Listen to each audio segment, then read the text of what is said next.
Hi ನಾನು ಕೃಷ್ಣ, ನೀವು ನೋಡ್ತೀರಾ KRISHNACREATIONSS. ಸೊ ಇವತ್ತಿನ ವೀಡಿಯೋ ಸ್ವಲ್ಪ ಡಿಫ್ರೆಂಟ್ ಆಗಿರುವಂತಹ ವೀಡಿಯೋ ಅಂತಲೇ ಹೇಳಬಹುದು. ಸೊ ಯಾಕಂತ ಹೇಳಿದ್ರೆ ಈ ಒಂದು ವಿಷಯದಲ್ಲಿ ನಾನು ನಿಮಗೆ ವೈಫೈ ಬಗ್ಗೆ ತಿಳಿಸ್ಕೊಡ್ತೀನಿ. ಓಕೆ, ವೈಫೈ ನಿಮ್ಮ ಮನೇಲಿ ಇರಲೂಬಹುದು ಅಥವಾ ನೀವು ಹಾಕಲಿಕ್ಕೆ ಅಂದರೆ ವೈಫೈ ಹಾಕಲಿಕ್ಕೆ ನೀವು ಪ್ಲ್ಯಾನ್ ಮಾಡ್ತಾ ಕೂಡ ಇರಬಹುದು. ಸೊ ವೈಫೈ ಹಾಕ್ತಿದ್ದೀರಾ ಅಂತ ಹೇಳಿದರೆ ಈ ಒಂದು ವಿಷಯನ ಅರ್ಥ ಮಾಡ್ಕೊಳ್ಳಿ. ವೈಫೈ ಇದ್ದರೆ ಯಾಕೆ ಈ ಥರ ಅಂತ ಅರ್ಥ ಮಾಡ್ಕೊಳ್ಳಿ. ಓಕೆ, ಸೊ ನಿಮಗೆ ವೈಫೈ ಹಾಕುವಾಗ ಅವರು 60 MB/s 100 MB/s ಅಂತೆಲ್ಲ ಹೇಳ್ತಾರೆ. ಬಟ್ ನಿಮಗೆ ಮೊಬೈಲಲ್ಲಿ ಜಸ್ಟ್ ಒಂದು 10 MB 20 MB ಒಳಗೇ ಸಿಗುತ್ತೆ. ಓಕೆ, ಸೊ ಯಾಕೆ ಇದು ಈ ಥರ ಆಗುತ್ತೆ ಆ್ಯಂಡ್ ಅದರ ಟ್ರಿಕ್ಸ್ ಏನು, ಯಾವ ರೀತಿ ಕಂಪನಿಗಳು ನಿಮಗೆ ಮೋಸ ಮಾಡ್ತಾರೆ ತಿಳಿಸ್ಕೊಡ್ತೀನಿ. ಅದಕ್ಕೂ ಮುಂಚೆ ನೀವು ನಮ್ಮ ಚಾನಲ್ಗೆ ಸಬ್ಸ್ಕ್ರೈಬ್ ಮಾಡ್ಕೊಳ್ಳಿ ಮತ್ತು ಬೆಲ್ ಐಕನ್ ಕೂಡ ಕ್ಲಿಕ್ ಮಾಡಿ ಮತ್ತು ಇನ್ಸ್ಟಾಗ್ರಾಮಲ್ಲಿ ಫಾಲೋ ಮಾಡೋದು @obviously KC. ಸೊ ನೋಡ್ತಾ ಇರ್ಬೋದು ಬ್ಯಾಕ್ ಸೈಡ್ ನಾನು ಒಂದು ಹೊಸ PC ಬಿಲ್ಡ್ ಇರುವಂಥದ್ದು. ಸೊ ಈ ಒಂದು PC ಬಿಲ್ಡ್ಗೋಸ್ಕರ ನಾನು ವೈಫೈ ಹಾಕಿಸಿದೆ. ಓಕೆ, ವೈಫೈ ನಮ್ಮ ಲೋಕಲ್ ಒಂದು ಕಂಪನಿ ಅಂದರೆ ಐ ಥಿಂಕ್ ಮ್ಯಾಂಗ್ಳೂರ್ ಬೇಸ್ಡ್ ಒಂದು ಲೋಕಲ್ ಕಂಪನಿ ಅಂತ ಅಂದ್ಕೊಳ್ತೀನಿ. DNET ಅಂತ ಹೇಳೋ ಒಂದು ಬ್ರಾಡ್ಬ್ಯಾಂಡ್ ಸರ್ವಿಸ್ನ ನಾನು ಯೂಸ್ ಮಾಡ್ಕೊಳ್ತಿದ್ದೀನಿ. ಸೊ ಅಲ್ಲಿ ವೈಫೈ ಮಾಡೆಮ್ ಇದೆ, ಜಸ್ಟ್ ನಿಮಗೆ ತೋರಿಸ್ತೀನಿ. ಓಕೆ, ಸೊ ಇದು ವೈಫೈ ಮಾಡೆಮ್. ಓಕೆ, ಸೊ ಈ ಒಂದು ವೈಫೈ ಹಾಕುವಾಗ ನಾನು ಕೇಳಿದೆ ಅಂದರೆ ಎಲ್ಲನೂ ಈಗ ನಿಮಗೆ ಜಿಯೋ ಆದರೂ ಸೇಮ್, ಏರ್ಟೆಲ್ ಆದರೂ ಸೇಮ್, ಅಥವಾ ಈ ಥರದೊಂದು ಪ್ರೈವೇಟ್ ಕಂಪನಿಗಳು ಕೂಡ ಸೇಮ್. ಓಕೆ, ನೀವು ಯಾವ ಒಂದು ಬ್ರಾಡ್ಬ್ಯಾಂಡ್ ಯೂಸ್ ಮಾಡಿ ಸೇಮ್ ಒಂದು ವಿಷಯವನ್ನು ಹೇಳ್ತಾರೆ. ಯಾಕಂತ ಹೇಳಿದರೆ ಈ ಒಂದು ವೈಫೈ ಅಥವಾ ನಾನು ನಾರ್ಮಲಾಗಿ ಹೇಳ್ತೀನಿ. ಓಕೆ, ಸೊ ನಾರ್ಮಲಾಗಿ ನೀವು ವೈಫೈ ಹಾಕುವಾಗ ನಾರ್ಮಲಾಗಿ ಕೇಬಲ್ ಚಾರ್ಜಸ್ ಅದು ಇದು ಅಂತ ಬ್ರಾಡ್ಬ್ಯಾಂಡ್ ಚಾರ್ಜಸ್ ಅಂದರೆ ಮಾಡೆಮ್ ಚಾರ್ಜಸ್ ಎಲ್ಲ ಇರುತ್ತೆ ರೌಟ್ರ್. ಸೊ ಮತ್ತು ನೀವು ಕೇಳ್ತೀರಾ ಪ್ಲ್ಯಾನ್ಸ್ ಯಾವ ರೀತಿ ಅಂತ, ಅಂದರೆ ಪ್ಲ್ಯಾನ್ಸ್ಗಳು ಯಾವ ರೀತಿ ಪರ್ ಮಂತಿಗೆ ಪರ್ ಇಯರ್ ಯಾವ ರೀತಿ ಪ್ಲ್ಯಾನ್ಸ್ ಅಂತ ಹೇಳುವಾಗ ನಾರ್ಮಲಾಗಿ ಹೇಳ್ತಾರೆ. ಓಕೆ, 60 MB/s ಎಷ್ಟು 470 rupees ಏನೋ ಆ ಥರ ಹೇಳ್ತಾರೆ. ಈಗ ನಾನು ಹಾಕಿಸ್ಕೊಂಡಿರೋದು 60 MB/s. ಓಕೆ, 60 MB ಅಂದರೆ ಏನು? ಮೆಗಾ ಬೈಟ್ಸ್ ಅಲ್ಲ, ಮೆಗಾ ಬೈಟ್ಸ್ ಅಂದರೆ MB, full capital letter MB. Okay, M ಅಂದರೆ mega, B for capital letter B ಅಂತ ಹೇಳಿದರೆ ಬೈಟ್ಸ್.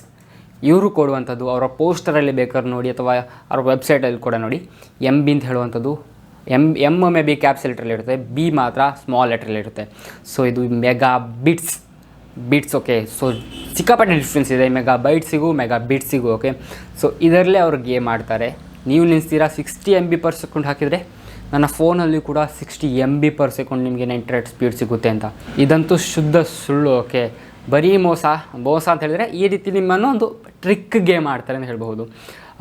MB ಅಂತ ಹೇಳಿದರೆ ಮೆಗಾ ಬಿಟ್ಸ್, ಸ್ಮಾಲ್ ಲೆಟ್ರಲ್ಲಿದ್ದರೆ B, ಮೆಗಾ ಅಂದರೆ ಕ್ಯಾಪಿಟಲ್ ಲೆಟ್ರ್ ಇದ್ದರೆ mega bytes. Okay, so mega bytes ನಿಮಗೆ ಮೊಬೈಲಲ್ಲಿ ಸಿಗುವಂಥ ಒಂದು ಇಂಟರ್ನೆಟ್ ಸ್ಪೀಡ್ ಅಂತ ಹೇಳ್ಬೋದು. ಮೊಬೈಲಲ್ಲಿ ಮೇಲೆ ನಿಮಗೆ ಎಷ್ಟು ಸ್ಪೀಡ್ ಅಂತ ಬರೆದು ಬರುತ್ತಲ್ಲ, ಸೊ ಅದು mega bites, BYTES I think.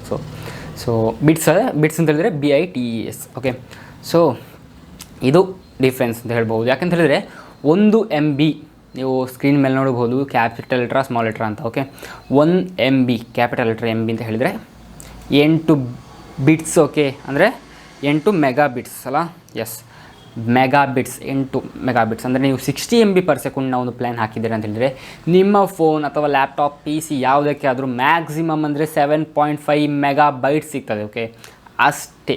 ಇದು ಗೇಮ್ ಅವ್ರದ್ದು, ಸಿಂಪಲ್ ಆಗಿರುವಂಥ ಒಂದು ಆಟ ಆಡ್ತಾರೆ ಅವರಷ್ಟೇ. ಸೊ 60 MB/s ಅಂತ ಹೇಳಿದರೆ ಅವರೇನೋ ನಿಮಗೆ ಬ್ರಾಡ್ಬ್ಯಾಂಡ್ ಕೊಡುವಾಗ ಹೇಳ್ತಾರೆ 60 MB/s ಅಂತ, ಅದು ಬಿಟ್ಸಲ್ಲಿರುತ್ತೆ.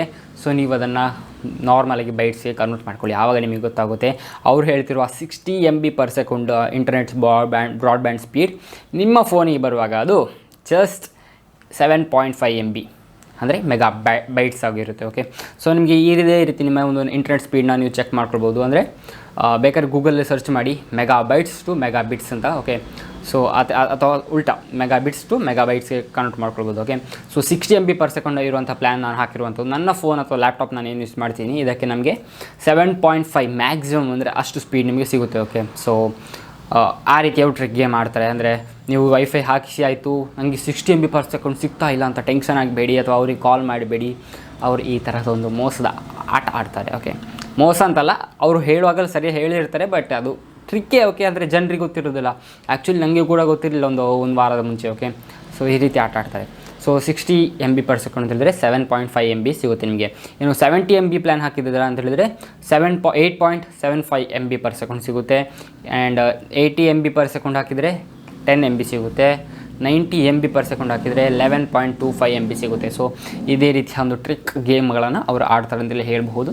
ಸೊ ಥಿಂಕ್ ಮಾಡಿ, ಯೋಚನೆ ಮಾಡಿ, ಬಿಕಾಸ್ ಅಂದರೆ ಪರ್ಚೇಸ್ ಮಾಡೋ ಮುಂಚೆನೇ ನೀವು ಥಿಂಕ್ ಮಾಡಿ, ನಿಮಗೆ ನಾಲೆಜ್ ಇರಲಿ ಎಷ್ಟು ಅಂದರೆ ಪರ್ಚೇಸ್ ಮಾಡುವಾಗ ಹೇಗಿದ್ದರೂ ನಿಮಗೆ ಏನು ಗೊತ್ತಿರ್ತದೆ. ಸೊ ಜಿಯೋದವ್ರದ್ದಾದರೆ ನಿಮಗೆ ಸ್ಪೀಡ್ ಸಿಗುತ್ತೆ ಆ್ಯಂಡ್ ಕೆಲವೊಂದು ಫೆಸಿಲಿಟೀಸ್ಗಳು ಅಮೆಝಾನ್ ಪ್ರೈಮ್, ನೆಟ್ಫ್ಲಿಕ್ಸ್ ಆ ಥರದ್ದೆಲ್ಲ ಸಿಗುತ್ತೆ. ಆ್ಯಂಡ್ ಇನ್ಸ್ಟಾಲೇಷನ್ ಚಾರ್ಜ್ ಅಂತೂ ಇಲ್ಲವೇ ಇಲ್ಲ ಜಿಯೋದವ್ರದ್ದು. ಬಟ್ ನಮ್ಮ ಒಂದು ಏರಿಯಾದಲ್ಲಿ ಜಿಯೋ ಫೈಬರ್ ಇನ್ನೂ ಕನೆಕ್ಷನ್ ಕೊಡಲಿಲ್ಲ. ಸೊ ಹಾಗಾಗಿ ಈ ರೀತಿಯ ಒಂದು ಬ್ರಾಡ್ಬ್ಯಾಂಡ್ ಸರ್ವಿಸ್ ಹಾಕಿದ್ದೀನಿ.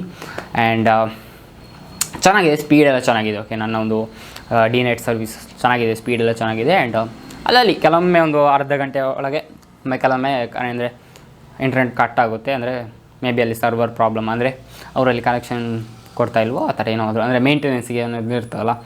ಸೊ ಆ ರೀತಿ ಆಗುತ್ತೆ. ಓಕೆ, ಅಷ್ಟೇ ಬಿಟ್ಟರೆ ಬೇರೆ ಏನೂ ಪ್ರಾಬ್ಲಮ್ ಇಲ್ಲ. ಬಟ್ ಇನ್ಸ್ಟಾಲೇಷನ್ ಆಗಿ ನನಗೆ 2500 ರೂಪೀಸ್ ಏನೋ ಆಯಿತು. ಓಕೆ, ಅಂದರೆ ಮಾಡೆಮಿಗೆ ಮತ್ತು ಕೇಬಲ್ ಚಾರ್ಜಸ್ ಏನು ತೊಗೊಳ್ಳಿಲ್ಲ ನನ್ನ ಕೈಯಿಂದ. ಮೇ ಬಿ ನೀವು ಹಳ್ಳಿಯಲ್ಲಿದ್ದೀರ ಅಂತ ಹೇಳಿದ್ರೆ ಕೇಬಲ್ ಚಾರ್ಜ್ ಕೂಡ ಇರ್ಬೋದು, ಹೆವಿ ಹೇಳ್ತಾರೆ ಕೇಬಲ್ ಚಾರ್ಜ್ಗಳಿಗೆ. ಓಕೆ, ಸೊ ನನಗೆ ಇಲ್ಲಿ 2500 ಆಯಿತು.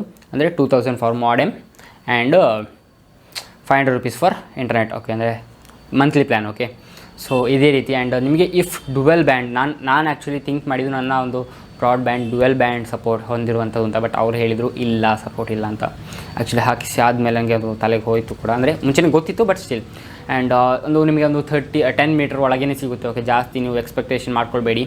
ಇವಾಗ ನಾನು ಈ ಒಂದು ರೂಮಿಂದ ಒಂದು 4-5 ರೂಮ್ ಆಚೆ ದಾಟಿದರೆ ನಿಮಗೆ ಇಂಟರ್ನೆಟ್ ಸಿಗೋದಿಲ್ಲ. ಸೊ ಆ ರೀತಿ. ಆ್ಯಂಡ್ ಆದಷ್ಟು ಬಾಗಿಲಿನ ಹತ್ತಿರ ಹಾಕಿ, ಸೊ ನಿಮಗೆ ಸ್ವಲ್ಪ ರೇಂಜ್ ಜಾಸ್ತಿ ಸಿಗ್ಬೋದು. ಓಕೆ, ಸೊ ಇದಿಷ್ಟು ಈ ಒಂದು ವೈಫೈನ ಬಗ್ಗೆ ಮಾಹಿತಿ ಅಂತ ಹೇಳ್ಬೋದು. So thank you for watching Krishna creations. Bye.